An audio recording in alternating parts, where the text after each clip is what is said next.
ಸ್ನೇಹಿತರೆ, ಈ ಒಂದು ವಿಡಿಯೋದಲ್ಲಿ ನಾವು ಪಾರ್ಟ್ 1ನ ಮುಂದುವರಿದ ಭಾಗವನ್ನು ಡಿಸ್ಕಷನ್ ಮಾಡೋಣ. ಇದರಲ್ಲಿ ನಾನು ಈ ಮುಂದುವರಿದ ಭಾಗವನ್ನು ಡಿಸ್ಕಸ್ ಮಾಡಿದ ನಂತರ ಅಂದರೆ MCQಗಳನ್ನು ಪೂರ್ಣಗೊಳಿಸಿದ ನಂತರ ಕೆಲವು ಇಂಪಾರ್ಟೆಂಟ್ ನೋಟ್ಸ್ಗಳನ್ನು ನೀಡ್ತೇನೆ ಸ್ನೇಹಿತರೆ. ಎದುರುಗಳ ಬಗ್ಗೆ ತಿದ್ದುಪಡಿ ಇದೆ ಅಲ್ವಾ, ತಿದ್ದುಪಡಿಗಳ ಬಗ್ಗೆ ಕೆಲವೊಂದು ಇಂಪಾರ್ಟೆಂಟ್ ನೋಟ್ಸ್ ನೀಡ್ತೇನೆ ಮತ್ತು ಪಂಚಾಯಿತಿಗಳ ಬಗ್ಗೆ ಸಹ ಇಂಪಾರ್ಟೆಂಟ್ ನೋಟ್ಸ್ ನೀಡ್ತೇನೆ. ಆದ್ದರಿಂದ ಕೊನೆ ತನಕ ನೋಡಿ, ಎಲ್ಲಿ ಮಿಸ್ ಮಾಡಲಿಕ್ಕೆ ಹೋಗಬೇಡಿ ಸ್ನೇಹಿತರೆ. ಒಂದು ವೇಳೆ ಮಿಸ್ ಆದರೆ ನೀವೇ ಆನ್ಸರ್ ತಪ್ಪು ಬರೆದು ಬಂದು ಮತ್ತು ಸರ್ ನೀವೇ ತಪ್ಪು ಹೇಳಿದ್ದೀರ ಅಂತ ಮತ್ತೆ ಬಂದು ಕಮೆಂಟ್ ಮಾಡಲಿಕ್ಕೆ ಹೋಗಬೇಡಿ. ಆದ್ದರಿಂದ ಕೊನೆ ತನಕ ನೋಡಿ. ಮೊದಲು ಈ MCQಗಳನ್ನ ಪೂರ್ಣಗೊಳಿಸೋಣ ಬನ್ನಿ.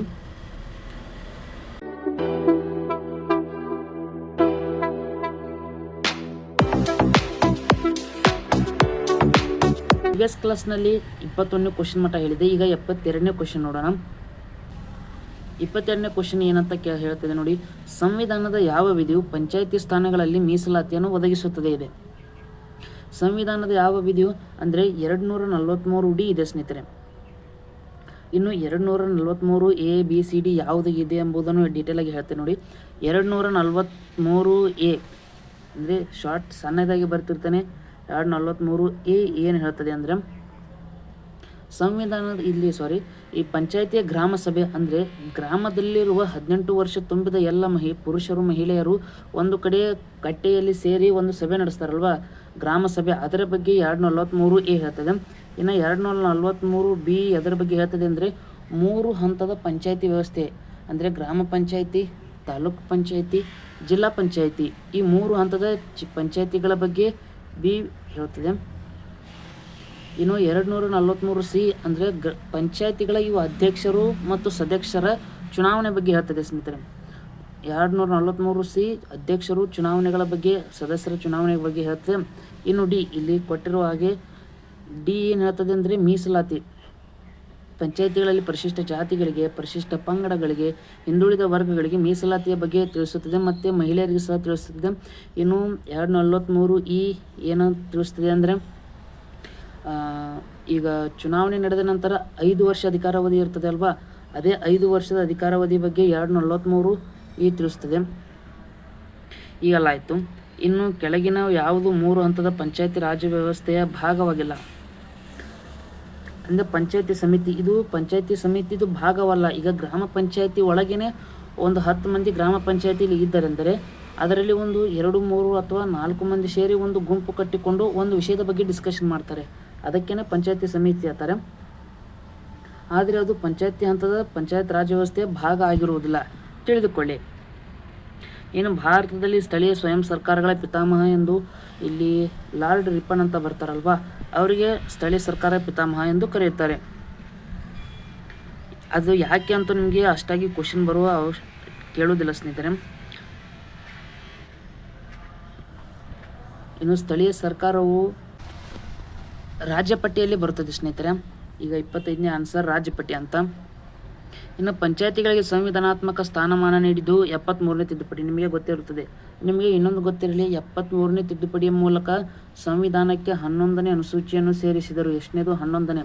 ಇನ್ನು 74ನೇ ತಿದ್ದುಪಡಿಯ ಮೂಲಕ 12ನೇ ಅನುಸೂಚಿಯನ್ನು ತಿಳಿಸಿದರು. 11ನೇ ಅನುಸೂಚಿ ಗ್ರಾಮ ಪಂಚಾಯಿತಿಗಳು ನಿರ್ವಹಿಸಬೇಕಾದ 28 ಕಾರ್ಯಗಳ ಬಗ್ಗೆ ತಿಳಿಸ್ತದೆ. ಆದರೆ ಈ 12ನೇ ಅನುಸೂಚಿ ಇವು ಮುನ್ಸಿಪಾಲ್ಟಿಗಳು, ಪುರಸಭೆ, ನಗರಸಭೆಗಳು ಬರ್ತಾವಲ್ವಾ, ಅವು ನಿರ್ವಹಿಸಬೇಕಾದ ಕೃತಿಗಳನ್ನು 12ನೇ ಅನುಸೂಚಿ ತಿಳಿಸ್ತದೆ. ಅರ್ಥ ಆಯಿತು ಅಂದ್ಕೊಳ್ತೇನೆ ಸ್ನೇಹಿತರೆ. ಸ್ವಲ್ಪ ಪಕ್ಕದಲ್ಲಿ ನಾಯ್ಸ್ ಬರ್ತಿರ್ಬೋದು, ಅಡ್ಜಸ್ಟ್ ಮಾಡಿಕೊಳ್ಳಿ ಪ್ಲೀಸ್. ಏಕೆಂದರೆ ನಾಳೆ ಎಕ್ಸಾಮ್ ಇರೋದ್ರಿಂದ ನಾನು ಎಡಿಟಿಂಗ್ ಮಾಡಿ ಯಾವುದೇ ಸಮಯ ವೇಸ್ಟ್ ಮಾಡದೆ ಹಾಕ್ತಾ ಇದ್ದೇನೆ, ನಿಮಗೋಸ್ಕರ ಹಾಕ್ತಾ ಇದ್ದೇನೆ ಸ್ನೇಹಿತರೆ. ಅದಕ್ಕೆ ಲೈಕ್ ಆದರೂ ಮಾಡೋದಿಲ್ಲ, ಆದ್ದರಿಂದ ದಯವಿಟ್ಟು ಲೈಕ್ ಮಾಡಿ. ಬಲವಂತರಾಯ್ ಮೆಹ್ತಾ ಸಮಿತಿ ಸಜೆಸ್ಟ್ ಮಾಡಿದ್ದು ಏನು? 3 ಹಂತದ ಪಂಚಾಯತ್ ರಾಜ್ ವ್ಯವಸ್ಥೆಯನ್ನು. ಆನ್ಸರ್ ಎ ಆಗುತ್ತದೆ. ಮತ್ತು ಇದು ಬಲವಂತರಾಯ್ ಮೆಹ್ತಾ ಸಮಿತಿ ಶಿಫಾರಸು ಮಾಡಿ ತನ್ನ ವರದಿಯನ್ನು ಯಾವ ವರ್ಷ ನೀಡಿತು ಕೇಳ್ಬೋದು. ಇದು ಈ ರೀತಿಗೆ ಸಹ ಪ್ರಶ್ನೆಗಳು ಬರ್ತಿರ್ತವೆ, ನೋಡಿಕೊಳ್ಳಿ. 1957ರಲ್ಲಿ ಅದು ವರದಿ ನೀಡುತ್ತದೆ. ಅದಕ್ಕೆ ಆದರೆ ಮೊದಲು ಅದು ವರದಿ ನೀಡಿದಾಗ ಇದು ರಾಷ್ಟ್ರೀಯ ಅಭಿವೃದ್ಧಿ ಮಂಡಳಿ ಅದನ್ನು ಒಪ್ಪಿಕೊಳ್ಳುತ್ತದೆ. ಆದರೆ ಅದೇ ರೀತಿಯಾಗಿ ಜಾರಿಗೆ ತೊಗೊಂಬರಲಿ ಅಂತ ಏನೋ ಬಲವಂತ ಮಾಡಲಿಲ್ಲ. ನಿಮಗೆ 3 ಹಂತದ ಜಾರಿಗೆ ತರ್ಬೋದು ಅಥವಾ 4 ಹಂತದ ಜಾರಿಗೆ ತರಲಿ ಅಂತ ಮೊದಲು ಹೇಳಿತ್ತು. ಆದರೆ ಸಾಮಾನ್ಯವಾಗಿ ಕೆಲವೊಂದು ರಾಜ್ಯಗಳಲ್ಲಿ 3 ಹಂತದ ತಂದರು, ಇನ್ನೊಂದು 4 ಹಂತದಲ್ಲಿ ತಂದರು. ನಂತರ 73ನೇ ತಿದ್ದುಪಡಿ ಏನು ಬರ್ತಲ್ವಾ ಸ್ನೇಹಿತರೆ, ಅದರ ಪ್ರಕಾರ ಅದು ಬಂದ ನಂತರ 73ನೇ ತಿದ್ದುಪಡಿಯಲ್ಲಿ ಏನಿದೆಯೋ ಅದರ ಪ್ರಕಾರವೇ ಮಾಡಲಾಯಿತು 3 ಅಂಥದ್ದು. ಅದು ರಾಜ್ಯಗಳ ಮನಸ್ಸಿಗೆ ಬಂದಂತೆ ಅವಕಾಶ ಇರಲಿಲ್ಲ. 3 ಆದರೂ ತೆಗಿ, 4 ಆದರೂ ತೆಗಿ, 4 ಅಂಥದ್ದಾದರೂ ಇದ್ದು ಅವಾಗ ಅದು ರಿಮೂವ್ ಆಯಿತು.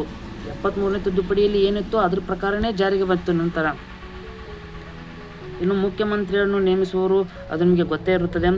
ರಾಜ್ಯಪಾಲರಿಗೆ ಪ್ರಮಾಣ ವಚನ ಬೋಧಿಸುವವರು, ಅದು ಸಹ ನಿಮಗೆ ಗೊತ್ತೇ ಇರುತ್ತದೆ. ರಾಜ್ಯದ ಮುಖ್ಯಮಂತ್ರಿಗಳು ಈ ಕೆಳಗಿನಲ್ಲಿ ಯಾವುದರ ಸದಸ್ಯರಾಗಿರುತ್ತಾರೆ? ಸ್ನೇಹಿತರೆ, ಇಲ್ಲಿ ನೋಡಿ ನಿಮಗೆ ಡಿಫಿಕಲ್ಟ್ ಬರೋದು. ರಾಜ್ಯದ ಸದಸ್ಯರು ವೇಟ್ ಮಾಡಿ, ರಾಷ್ಟ್ರೀಯ ಅಭಿವೃದ್ಧಿ ಮಂಡಳಿ. ಸ್ನೇಹಿತರೆ, ರಾಷ್ಟ್ರೀಯ ಅಭಿವೃದ್ಧಿ ಮಂಡಳಿ ಅಂದರೆ ರಾಷ್ಟ್ರೀಯ ಅಭಿವೃದ್ಧಿ ಮಂಡಳಿಯಲ್ಲಿ ಎಲ್ಲ ರಾಜ್ಯದ ಮುಖ್ಯಮಂತ್ರಿಗಳು ಸದಸ್ಯರಾಗಿರುತ್ತಾರೆ. ಇದನ್ನು ನೀವು ನೆನಪಿಟ್ಟುಕೊಳ್ಳಿ. ಇಲ್ಲಿ ರಾಜ್ಯ ಸರ್ಕಾರದಲ್ಲಿ ಮಂತ್ರಿಯು ವೈಯಕ್ತಿಕವಾಗಿ ರಾಜ್ಯಪಾಲರಿಗೆ ಏನದು ಜವಾಬ್ದಾರಿ ಆಗಿರುತ್ತಾರೆ. ಅದು ನಿಮಗೆ ಗೊತ್ತೇ ಇರುತ್ತದೆ. ವಿಧಾನಸಭೆ ಅಧಿಕಾರಾವಧಿ ಅದು ಸಹ ನಿಮಗೆ ಗೊತ್ತೇ ಇರುತ್ತದೆ. ನಿಮಗೆ ಗೊತ್ತಿರುವುದನ್ನು ನಾನು ಬಿಡ್ತಾ ಇರ್ತೇನೆ ಸ್ನೇಹಿತರೆ, ಏಕೆಂದರೆ ಕೆಲವು ಇಂಪಾರ್ಟೆಂಟ್ ನೋಟ್ಸ್ಗಳು ಸಹ ಹೇಳೋದಿವೆ, ಸಮಯ ವ್ಯರ್ಥವಾಗಬಾರದಲ್ವಾ. ಇನ್ನು ಭಾರತ ಸಂವಿಧಾನಕ್ಕೆ ಮೂಲಭೂತ ಕರ್ತವ್ಯಗಳನ್ನು ಸೇರ್ಪಡೆ ಮಾಡಿದ ತಿದ್ದುಪಡಿ, ಅದು ಸಹ ಗೊತ್ತಿದೆ, 42ನೇ ತಿದ್ದುಪಡಿ. ನಾನು ಕೊನೆಗೆ ಕೆಲವು ನೋಟ್ಸ್ ಹೇಳ್ತೇನೆ, ಅದರ ಬಗ್ಗೆ ಅವಾಗ ಸಂಪೂರ್ಣವಾಗಿ ಡಿಸ್ಕಷನ್ ಮಾಡೋಣ. 42ನೇ ಬಗ್ಗೆ, ಸಂವಿಧಾನದ 3ನೇ ಭಾಗದಿಂದ ಆಸ್ತಿ ಹಕ್ಕನ್ನು ತೆಗೆದು ಹಾಕಿದ್ದು, ಅದು 44ನೇ ತಿದ್ದುಪಡಿ, ಆಪ್ಷನ್ ಸಿ ಆಗುತ್ತದೆ. ಡಿಸ್ಕಷನ್ ಮಾಡೋಣ, ವೇಟ್ ಮಾಡಿ. 86ನೇ ತಿದ್ದುಪಡಿ ಕಾಯ್ದೆಯು ಸಹಕ್ಕೆ ಸಂಬಂಧಿಸಿದ ಹಕ್ಕು, ಅದು ನಿಮಗೆ ಗೊತ್ತಿರ್ತದೆ, ಶಿಕ್ಷಣ ಹಕ್ಕು ಅಂತ. ಕರ್ನಾಟಕದ ಪ್ರಸ್ತುತ ರಾಜ್ಯಪಾಲರು ತಾವರ್ ಚಂದ್ ಗೆಹ್ಲೋಟ್. ರಾಜ್ಯ ಶಾಸಕಾಂಗದಲ್ಲಿ ಒಂದು ಮಸೂದೆಯು ಧನ ಮಸೂದೆ ಹೌದೋ ಅಲ್ಲವೋ ಎಂದು ನಿರ್ಧರಿಸುವ ಅಧಿಕಾರ ಯಾರಿಗಿರುತ್ತದೆ? ಅದು ವಿಧಾನಸಭೆ ಸಭಾಧ್ಯಕ್ಷರು ಇರ್ತಾರಲ್ವ, ವಿಧಾನಸಭೆ ಸಭಾಧ್ಯಕ್ಷರು ಇರ್ತಾರೆ. ಇದನ್ನು ಮಾತ್ರ ನೆನಪಿಟ್ಟುಕೊಳ್ಳಿ, ಸ್ವಲ್ಪ ಟಫ್ ಆಗ್ಬೋದು ನಿಮಗೆ.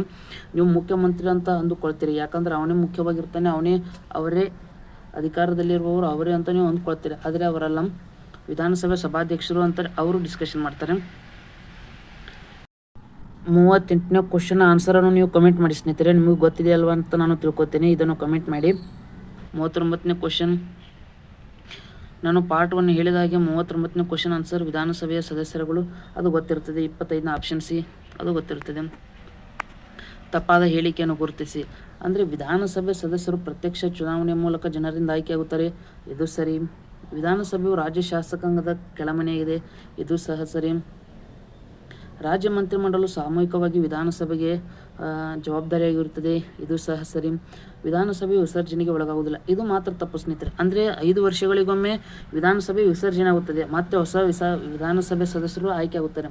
ಆದ್ದರಿಂದ ಆಪ್ಷನ್ ಡಿ ಇಲ್ಲಿ ತಪ್ಪಾಗುತ್ತದೆ. ಇನ್ನು ಆಪ್ಷನ್ ಸಿ ಕಡೆ ಸ್ವಲ್ಪ ಗಮನ ಹರಿಸೋಣ. ನಾನು ಪಾರ್ಟ್ 1ನಲ್ಲಿ ಹೇಳಿದಿರುವಂತೆ ರಾಜ್ಯದ ಮಂತ್ರಿಮಂಡಲವು ಸಾಮೂಹಿಕವಾಗಿ ವಿಧಾನಸಭೆಗೆ ಜವಾಬ್ದಾರಿಯಾಗಿದ್ದರೆ, ಆ ಮಂತ್ರಿಮಂಡಲದ ಸದಸ್ಯರಿರ್ತಾರಲ್ವಾ, ಅವರು ವೈಯಕ್ತಿಕವಾಗಿ ರಾಜ್ಯಪಾಲರಿಗೆ ಹೊಣೆಯಾಗಿರುತ್ತಾರೆ, ನೆನಪಿಟ್ಟುಕೊಳ್ಳಿ. ಇನ್ನು ಕೆಲವು ಇಂಪಾರ್ಟೆಂಟ್ ನೋಟ್ಸ್ ಕಡೆ ಬರೋಣ ಸ್ನೇಹಿತರೆ. ನಾನು ಹೇಳೋದೇನೆಂದರೆ, ನನ್ನ ಕಡೆ ನೋಟ್ಸ್ ಇಲ್ಲ, ಯಾಕಂದರೆ ನಾನು ಟೈಪ್ ಮಾಡಿ ಇಟ್ಟುಕೊಂಡಿಲ್ಲ. ಏಕೆಂದರೆ ನಾಳೆನೇ ಇದೆ, ನಾನು ಟೈಪ್ ಮಾಡುತ್ತಾ ಕುಳಿತರೆ ಸಮಯ ವ್ಯರ್ಥವಾಗುತ್ತದೆ ಮತ್ತು ನಿಮಗೂ ಸಹ ತುಂಬ ಸಮಯ ಹಿಡಿತದೆ ಎಂದು ನಾನು ಮಾಡಿಲ್ಲ. ಇಲ್ಲೇ ಸ್ಕ್ರೀನ್ ಮೇಲೆ ಬರುತ್ತಿರ್ತೇನೆ, ನೋಡಿಕೊಳ್ಳಿ. ಮೊದಲನೇದು 42ನೇ ತಿದ್ದುಪಡಿ ಸ್ನೇಹಿತರೆ. 42ನೇ ತಿದ್ದುಪಡಿಗೆ ಬಗ್ಗೆ ಡಿಸ್ಕಷನ್ ಮಾಡೋಣ. 42ನೇ ತಿದ್ದುಪಡಿಯಲ್ಲಿ ನಿಮಗೆ ಕೇಳಬಹುದಾದ MCQನಲ್ಲಿ ಕೆಲವು ಪಾಯಿಂಟ್ಗಳು ಹೇಳ್ತೇನೆ ನೋಡಿ. ಸಮಾಜವಾದ, ಜಾತ್ಯತೀತತೆ ಮತ್ತು ಸಮಗ್ರತೆ, ಈ 3 ಪದಗಳನ್ನು ಸೇರಿಸ್ತಾರೆ.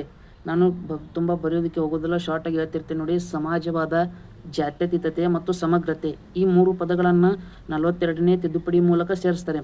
ಇಲ್ಲಿ ಸಮಗ್ರತೆ ಅಂತಲೂ ಕೇಳ್ಬೋದು ಅಥವಾ ಅಖಂಡತೆ ಅಂತಲೂ ಬರ್ಬೋದು. ಸಮಗ್ರತೆಗೆ ಅಖಂಡತೆ ಅಂತ ಶಬ್ದನೂ ಕೊಡ್ಬೋದು. ನೀವು ಅಖಂಡತೆ ಬರೆದಿದ್ದಾರೆ ಅದು ಅಲ್ಲ ಅಂತ ಬಿಟ್ಟು ಬರಬೇಡಿ. ಈಗ ಇದೊಂದು ಆಯ್ತಲ್ವಾ. ಈಗ ನಂತರ ಇದೇ ತಿದ್ದುಪಡಿಯ ಮೂಲಕ ಈಗ ಅಧಿಕಾರಾವಧಿಯನ್ನು ಈಗ ವಿಧಾನಸಭೆ ಮತ್ತು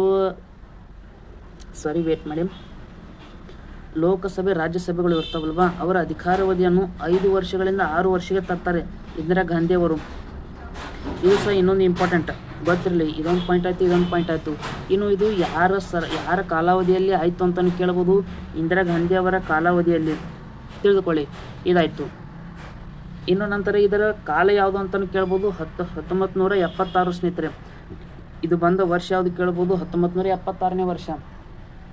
ಇದು ಸಹ ನಿಮಗೆ ಗೊತ್ತಾಯಿತು. ಮತ್ತು 51 ವೇಟ್ ಮಾಡಿ.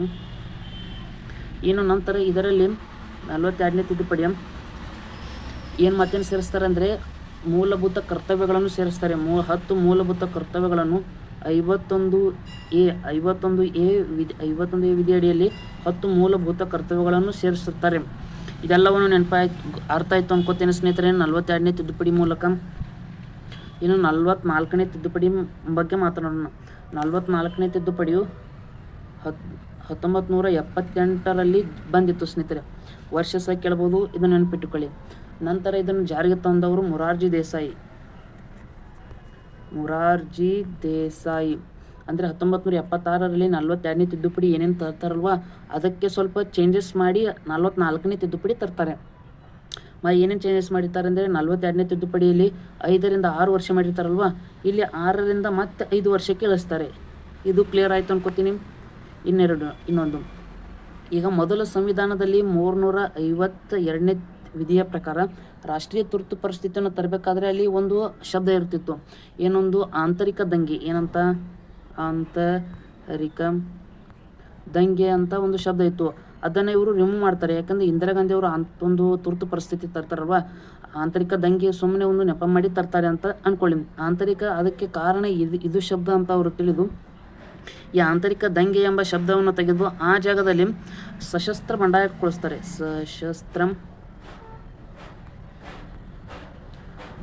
ಸಶಸ್ತ್ರ ಬಂಡಾಯ ಎಂಬ ಶಬ್ದವನ್ನು ಸೇರಿಸ್ತಾರೆ. ಇದು ಸಹ ಇಂಪಾರ್ಟೆಂಟ್. ಅರ್ಥ ಆಯಿತು ಅನ್ಕೋತೀನಿ. ನಿಮ್ಗೆ ಅರ್ಥ ಆಗಲಿಲ್ಲ ಅಂದರೆ ಅಥವಾ ಕನ್ಫ್ಯೂಸ್ ಇದ್ದರೆ ಇನ್ನೊಂದು ಬಾರಿ ವಿಡಿಯೋನ ನೋಡಿ ನಿಮ್ಗೆ ಇನ್ನೂ ಕ್ಲಿಯರ್ ಆಗುತ್ತದೆ.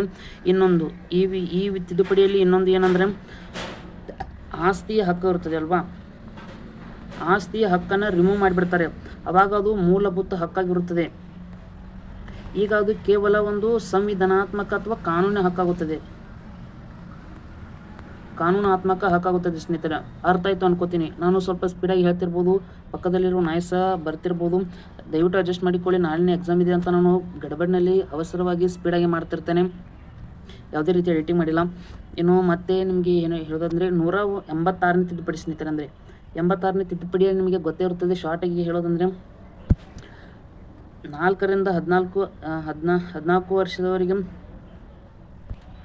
ವರ್ಷದ ಮಕ್ಕಳಿಗೆ ಏನದು ಶಿಕ್ಷಣವನ್ನು ಕಡ್ಡಾಯ ಮಾಡಲಾಯಿತು.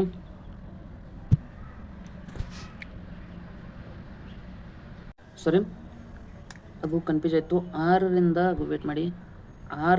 14 ವರ್ಷದ ಒಳಗಿನ ಮಕ್ಕಳಿಗೆ ಶಿಕ್ಷಣವನ್ನು ಉಚಿತವಾಗಿ ನೀಡಬೇಕೆಂದು ಹೇಳಲಾಯಿತು.